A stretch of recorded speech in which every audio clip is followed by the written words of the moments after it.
மக்கள் எல்லாருக்கும் தெரியும்.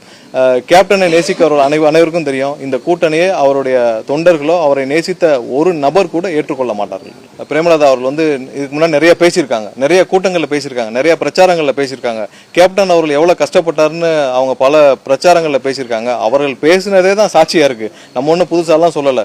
ஒவ்வொரு நாளும் அவர் கேப்டன் விஜயகாந்த் அவர்கள் எவ்வளவு தூரம் கஷ்டப்பட்டார், அவருடைய கட்சி எவ்வளவு கஷ்டப்பட்டுச்சு, அவருடைய அரசியல் வாழ்க்கையை அவர் வந்து பொது வெளியில அவர் எவ்வளவு தூரம் வந்து அவர் அவமதிக்கப்பட்டாரு, அவர் ஈவன் தாக்கப்பட்டார், பல இடத்துல தாக்குதல் முயற்சி அவர் மீது நடந்தது. ஒவ்வொரு நாளும் கோர்ட்ல தான் அவருடைய வாழ்க்கையை கழிச்சார். ஸோ அவர் எவ்வளவு கஷ்டப்பட்டார்ன்றது எல்லாருக்குமே தெரியும். அது அவங்களே வந்து பல மேடைகளில் சொல்லியிருக்காங்க. இந்த கூட்டணி, அதாவது இவர்கள்லாம் சேர்ந்து ஒரு கூட்டணி மேடையில் உட்கார்றப்ப மக்களுக்கு எப்படி தெரியுன்றதான் அவங்களுக்கு இன்னும் புரிஞ்சு கொள்ளலை. இன்னும் மக்கள் வந்து இவங்க மாதிரி ஒன்று 25 கட்சியை சேர்த்து நீங்கள் ஒரு கூட்டணி ஃபார்ம் பண்ணுறது ஒரு பெரிய விஷயம் இல்லை.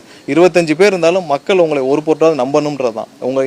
இந்த மாதிரியான ஒரு தலைவர்கள் எல்லாம் சேர்ந்து ஒரு மேடையில் இருந்தாலும் கண்டிப்பாக 1% கூட உங்களை மக்கள் நம்ப மாட்டார்கள் என்பதை தான் இந்த இப்போ இருக்கிற சூழ்நிலை காட்டுது.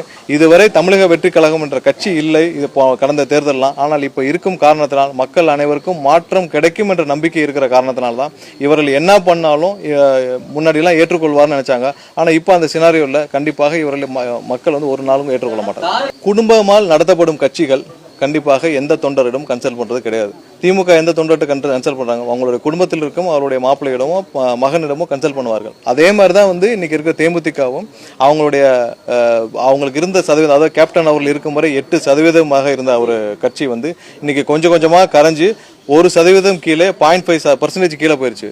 கண்டிப்பா சொல்றோம், இது எந்த விதத்திலும் அவருடைய தொண்டர்கள் யாரும் ஏற்றுக்கொள்ள மாட்டார்கள். இந்த கூட்டணி முழுவதும் நீங்க களத்துல போன பிறகு தெரியும், இவர்கள் யாரும் மக்கள் முன்னாடி செல்லுபடியே ஆக மாட்டாங்க.